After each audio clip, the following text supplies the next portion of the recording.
Hello everyone, in the last video we explored the expressions and moments from a specific episode of the book Diary of a Wimpy Kid. Remember when Greg managed to sneak Roderick's CD, which had a parental warning sticker on it, out of the house to listen to at school rally? Well, he didn't give up on listening to the CD yet, so today we're going to see what his next move is. If you're all set, let's dive right in and find out what's in store for us in this next part of the story. Well, now I've gone and done it. Last night, after everyone was in bed, I snuck downstairs to listen to Roderick's CD on the stereo in the family room. I put Roderick's new headphones on and cranked up the volume really high. Then I hit play. First, let me just say I can definitely understand why they put that parental warning sticker on the CD. But I only got to hear about 30 seconds of the first song before I got interrupted. It turns out I didn't have the headphones plugged into the stereo, so the music was actually coming through the speakers, not the headphones. Dad marched me up to my room and shut the door behind him, and then he said, "Let's you and me have a talk, friend." Whenever Dad says friend that way, you know you're in trouble. The first time Dad ever said friend like that to me, I didn't get that he was being sarcastic, so I kind of let my guard down. I don't make that mistake anymore. Tonight, Dad yelled at me for about 10 minutes, and then I guess he decided he'd rather be in bed than standing in my room in his underwear. He told me I was grounded from playing video games for 2 weeks, which is about what I expected. I guess I should be glad that's all he did. The good thing about Dad is that when he gets mad, he cools off real quick, and then it's over. Usually if you mess up in front of Dad, he just throws whatever he's got in his hands at you. Mom has a totally different style when it comes to punishment. If you mess up and Mom catches you, the first thing she does is to take a few days to figure out what your punishment should be. And while you're waiting, you do all these nice things to try to get off easier. But then after a few days, right when you forget you're in trouble, that's when she lays it on you. I've gone and done it. So this expression is often used to show that someone has done something wrong, serious, foolish, or a big mistake. So Greg has done something he might regret or get in trouble. And the expression implies a sense of realization that the action might have consequences. So for example, I've gone and done it now. I threw my video game controller mistakenly at the TV and put a crack in the screen.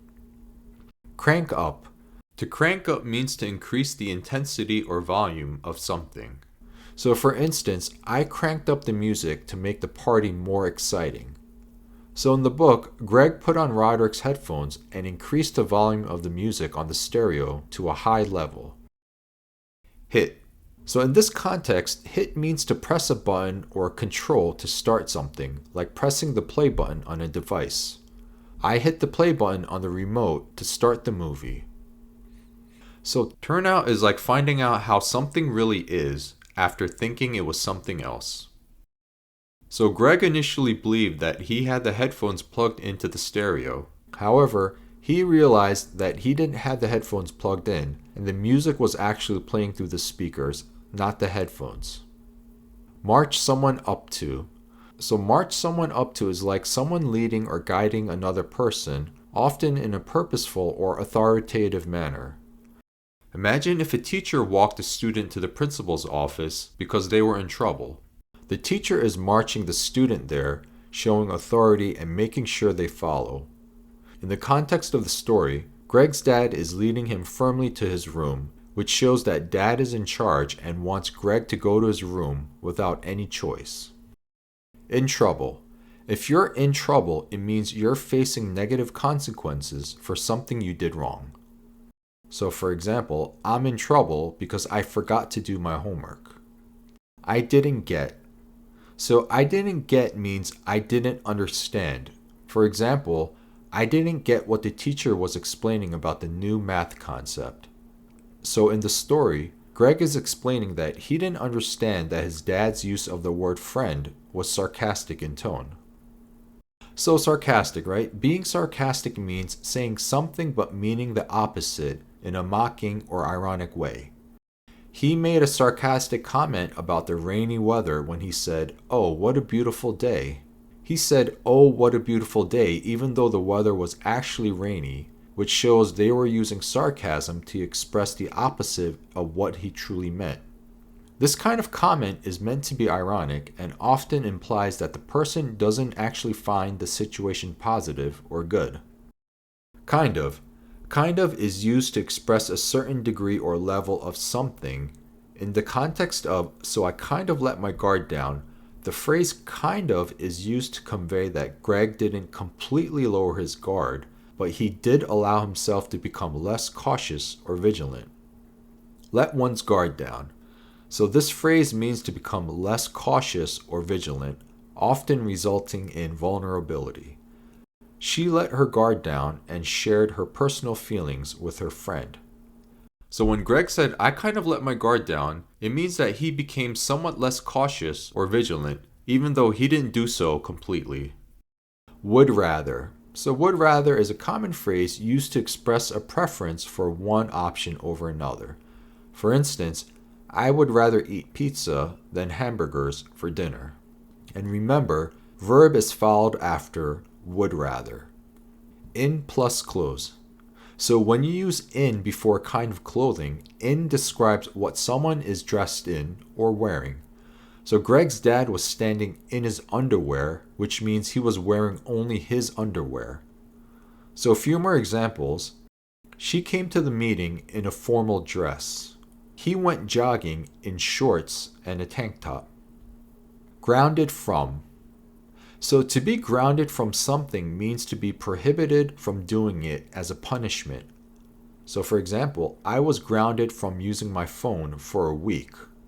So in the book, Greg was banned from playing video games for 2 weeks as a form of punishment. Which is about.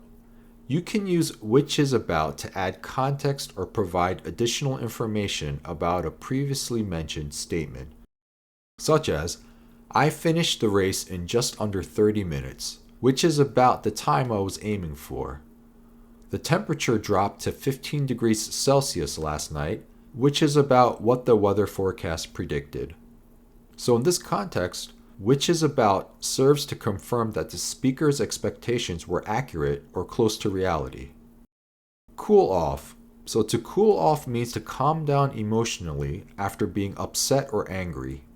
So, for instance, he needed a few minutes to cool off after the argument. And when Greg's dad gets angry, his anger doesn't last long, and he doesn't mention it again. Mess up. So messing up means making a mistake. So in the book, Greg messed up by listening to the CD without using headphones. When it comes to. So this phrase introduces the topic you're discussing. When Greg said mom has a totally different style when it comes to punishment, he's saying that his mom has a different parenting style regarding punishment. Figure out. To figure out means to solve, understand, or find a solution. So Greg is saying that his mom takes time to carefully consider and decide what the appropriate and best punishment should be for the mistake. Get off. So to get off means to avoid or escape a negative consequence, and you can use get off easier when someone faces less severe consequences than expected or than others might have faced. So for instance, I got lucky and got off with just a warning. She got off easier than her friend who had to do extra chores. Lay it on someone. So this phrase is an informal expression that means to criticize, scold, or reprimand someone. So here's an example. Bob came home at 4 a.m. completely drunk, so as soon as he walked into the house, his wife laid it on him. In the story, when Greg stopped worrying about the trouble and least expected the punishment, his mom suddenly delivers the punishment. So that covers the expressions from Diary of a Wimpy Kid.